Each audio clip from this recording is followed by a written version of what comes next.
ಅಂದರೆ Sudeep sir Saturday ಎಪಿಸೋಡಲ್ಲಿ ಹೇಳ್ತಾರೆ ಅಂದರೆ ನೀವು ಅಶ್ವಿನಿ ಅವ್ರು ಮತ್ತು ರಕ್ಷಿತಾ ಅವ್ರಿಗೆ ಅವ್ರಿಗೆ ಯು ಶುಡ್ ಬಿ ಥ್ಯಾಂಕ್ಫುಲ್ ಅಂತ. ನನಗೆ ಆ ಪಾಯಿಂಟಲ್ಲಿ ಇವಾಗ ನಾನು ಆಡ್ತಾ ಇದ್ದೆ ಗೇಮ್ನ, ನಾನು ಓಕೆ ನಾನು ಹಿಂಗೆ ಆಡ್ತಾ ಇದ್ದೀನಿ, ಹೊರಗಡೆ ಹಿಂಗೆ ಹೋಗ್ತಿರುತ್ತೆ ಅನ್ನೋದು ನನಗೊಂದು ಗ್ರಾಫ್ ಇರುತ್ತೆ ಅಥವಾ ನನಗೊಂದು ಕ್ಲಾರಿಟಿ ಇರುತ್ತೆ.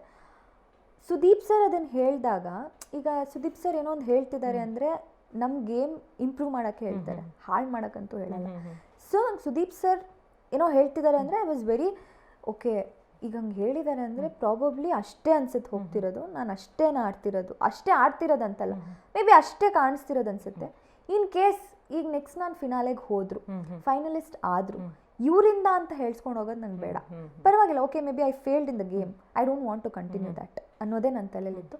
ಯಾರು ಹೋಗಬೇಕು ಅಂತ ಕೇಳಿದಾಗ ನಾನೇ ಹೋಗಬೇಕು ಅಂತ ಅದಕ್ಕೆ ಹೇಳಿದೆ. ಅದಾದಮೇಲೆ ನಾನು ಸೇವ್ ಆಗಿದ್ದೀನಿ ಅಂತಂದಾಗ ಸುದೀಪ್ ಸರ್ ಎಲ್ಲನೂ ಹೇಳಲ್ಲ, ಅಂದರೆ ನಮಗೆ ಕರೆಕ್ಷನ್ಸ್ ಮಾಡಬೇಕಾದ್ರೆ ಪ್ರತಿಯೊಂದು ನೀವು ಹೆಂಗೆ ಆಡ್ತಿದ್ದೀರ ಅನ್ನೋ ಕ್ಲಾರಿಟಿ ಕೊಡಲ್ಲ, ಏನು ಕಮ್ಮಿ ಇರುತ್ತೆ ಅದನ್ನೇ ಹೇಳಿ ಕರೆಕ್ಟ್ ಮಾಡೋಕ್ಕೆ ಟ್ರೈ ಮಾಡ್ತಾರೆ. ಸೊ ನಾನು ಆ ಎಪಿಸೋಡಲ್ಲಿ ನನ್ನನ್ನು ಸೇವ್ ಮಾಡಿದಾಗ ನನಗೆ ಅನಿಸಿದ್ದು ಓಕೆ ಅಷ್ಟೇ ಅಲ್ಲ, ದೇರ್ ಇಸ್ ಸಮಥಿಂಗ್ ಮೋರ್, ಅದಕ್ಕೆ ನಾನು ಸೇವ್ ಆಗಿದ್ದೀನಿ, I want to be here.